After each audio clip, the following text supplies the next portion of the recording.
মেরামতযোগ্য শত শত বাস ডিপোতে রেখে বিদেশ থেকে ৬০০ গাড়ি আনছে বিআরটিসি। বিশেষজ্ঞরা বলছেন পড়ে থাকা বাসগুলোর বেশিরভাগই আরো ১০ থেকে ১২ বছর চালানো সম্ভব। সরকারি অর্থের শ্রাদ্ধ করতেই গড়ে ১ কোটি টাকায় কেনা হচ্ছে প্রতিটি বাস। সরকারি প্রতিষ্ঠান বিআরটিসির মালিকানায় রয়েছে ১৫৩৬টি বাস।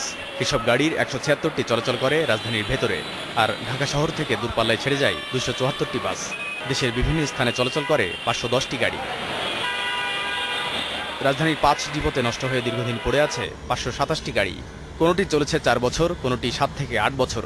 অথচ প্রতিটি বাস বড় ধরনের মেরামত ছাড়াই কমপক্ষে ১২ বছর চলার কথা, আর যত্ন নিলে ২০ বছর চালানো সম্ভব। এই গাড়ি ইঞ্জিনের কাজ তো ১.৫ বা ২ বছর পরে করা হয়, আর ব্রেকের কাজ ধরেন না প্রতি ১ মাসে ১৫ দিনের ভিতরে করা হয় ব্রেকের কাজ। এসব গাড়ির বয়স ৪-৫ বছর ৬-৭ বছর হবে। এই গাড়ির বয়স ৮ বছর হয়ে গেছে। যে গাড়িগুলো আছে গাড়িগুলো আমরা পর্যায়ক্রমে কাজ করে উঠাচ্ছি। কিরকম বয়স হবে গাড়িগুলো? গাড়িগুলো এই না ৩-৪ বছরে গাড়িগুলো হঠাৎ করে গাড়িগুলোই হয়। বিশেষজ্ঞরা বলছেন সঠিক লোকবল দিয়ে তদারকি না করাই অকালে নষ্ট হচ্ছে এসব গাড়ি।